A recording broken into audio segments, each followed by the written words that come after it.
नमस्कार साथियों, यह कहानी राजस्थान की है और सच्ची घटना पर आधारित है, लेकिन नाम काल्पनिक है।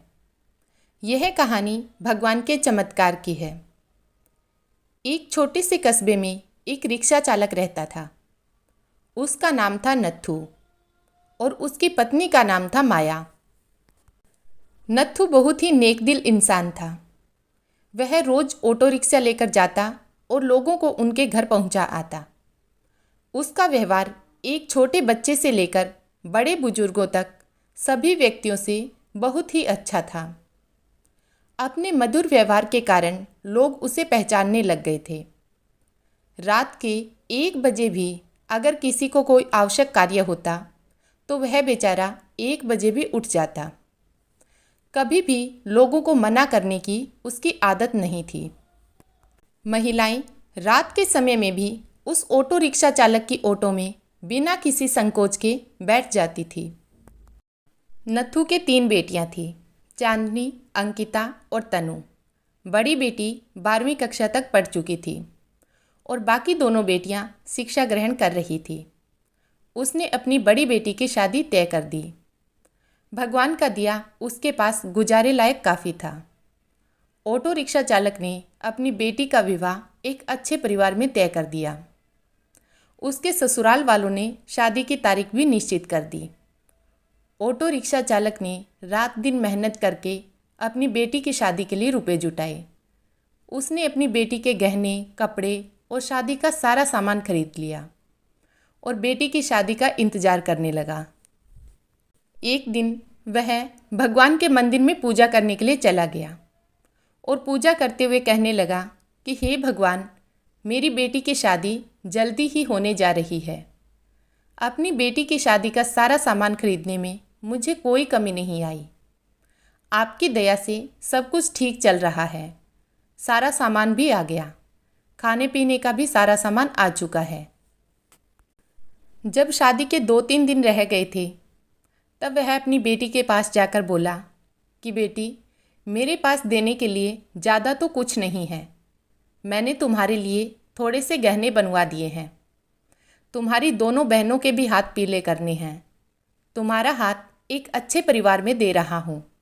लड़का अच्छी नौकरी करता है। तुम्हें वहाँ कोई कमी नहीं होगी। बेटा, लड़की तो पराया धन होती है। उसे तो एक न एक दिन ससुराल जाना ही पड़ता है, इसलिए निराश मत हो। आज मैं तुम्हें एक शिक्षा दे रहा हूँ।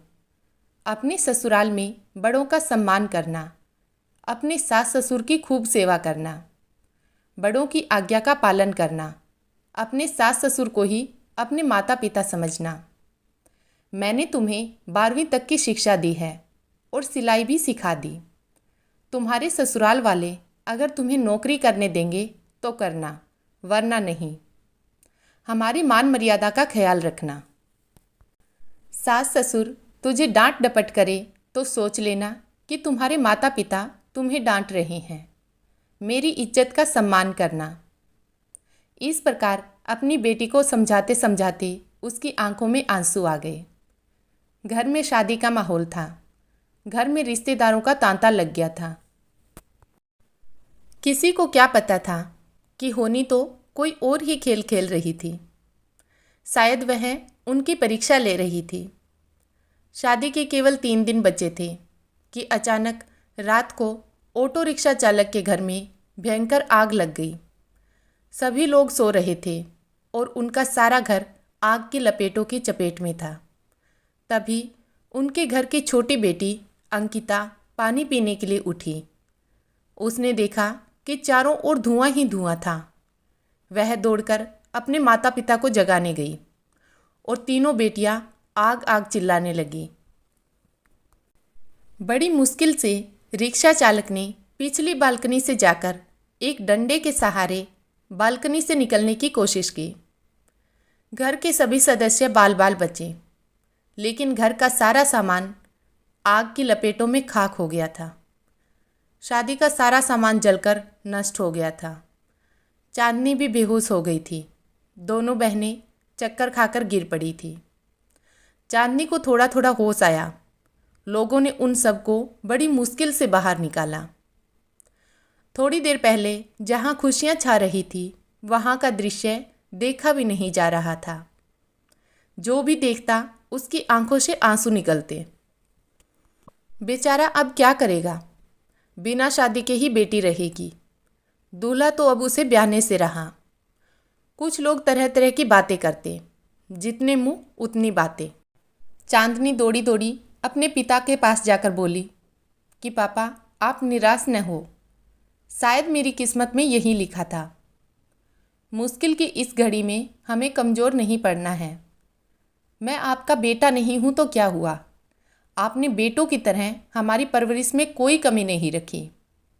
हम तीनों बहनों को वह सब कुछ दिया जो आपसे बन पड़ा। तब तक दोनों बहनें अंकिता और तनु भी उठ गई थी। वे भी अपने पापा के पास जाकर खड़ी हो गई और कहने लगी कि पापा हम सब आपकी ताकत हैं।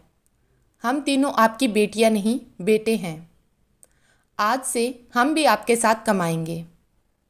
चांदनी बोली पापा अगर वह लड़का जिसे आपने मुझे शादी के लिए चुना है मुझसे सच्ची मोहब्बत करता होगा तो यह सब देखकर भी शादी के लिए इनकार नहीं करेगा और मैं भी उससे खुशी खुशी स्वीकार करूंगी। आप जरा भी चिंता मत करें। उन तीनों ने मिलकर अपने पापा को उठाया। मोहल्ले के सारे लोग इकट्ठा हो गए थे। सब आपस में कह रहे थे कि ससुराल वालों को वह क्या कहेगा। जो भी आता शोक व्यक्त करके चला जाता। नत्थू के घर के पास लोगों का तांता लग गया था। सभी कहने लगे कि तुम तो नेकी करके कमाते थे। नत्थू बोला शायद भगवान की यही मर्जी होगी। तभी उसकी पत्नी माया आकर बोली कि बड़े भगवान का नाम लेते फिरते हो, यह सब कुछ दिया है आपके भगवान ने। आज के बाद इस घर में भगवान का नाम कभी मत लेना। वह बोला भाग्यवान यह तो नियति का खेल है, भगवान को क्यों कोसती हो। तीनों बेटियों ने बड़ी मुश्किल से अपनी माँ को संभाला। किसी ने प्रेस में खबर कर दी। अगले दिन समाचार पत्र में आ गया कि नत्थू का घर जलकर स्वाहा हो गया। दूसरे दिन जब लोगों ने देखा कि ऑटो रिक्शा चालक नत्थू का घर आग की लपेटों में जलकर पल भर में नष्ट हो गया और उसकी बेटी की शादी को कुछ ही दिन रह गए थे, बेचारा अपनी बेटी की शादी कैसे करेगा। जिस किसी ने भी सुना वह आए बिना न रह सका। जितने भी लोग उसको जानते थे सबके सब आकर ना जाने क्या क्या लाए। उसका घर उपहारों से भर गया। कोई जेवर लाया, कोई कपड़े, कोई राशन और कोई रुपए। जिन सभी नेताओं ने सुना सभी ने नथुराम की सहायता की। शाम तक उसके घर में न जाने कितने रुपए इकट्ठा हो चुके थे। जब तीनों बेटियों ने अपने पापा को सारे रुपए थमाए तो उन सबको अपनी आंखों पर विश्वास ही नहीं हो रहा था कि जहाँ पर सब कुछ नष्ट हो गया था वहाँ पर उसके पास इतना रुपए इकट्ठा हो गया कि वह बैठे बिठाए तीनों बेटियों की शादी आसानी से कर सकता था। भगवान जब देता है तो छप्पर फाड़ कर देता है। उसने बड़ी धूमधाम से मंदिर में अपनी बेटी की शादी की। लोग आपस में कह रहे थे कि इस नेक दिल इंसान की सहायता भगवान क्यों नहीं करते। आज तो भगवान के चमत्कार पर सभी को विश्वास हो गया था। नथुराम की पत्नी आकर बोली कि मुझे माफ़ कर देना।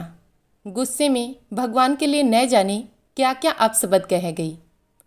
तीनों बेटियां मुस्कुराकर अपनी माँ को देख रही थी। थोड़ी देर पहले जहाँ पर रुदन था वहीं पर सभी के चेहरों पर खुशी झलक रही थी। भगवान की माया प्रबल है। वह इंसान की कड़ी से कड़ी परीक्षा लेने में कोई कसर नहीं छोड़ता। नथुराम और उसकी बेटियों ने मुसीबत की घड़ी में भी एक दूसरे का साथ दिया और अपने हौसले को डगमगाने नहीं दिया।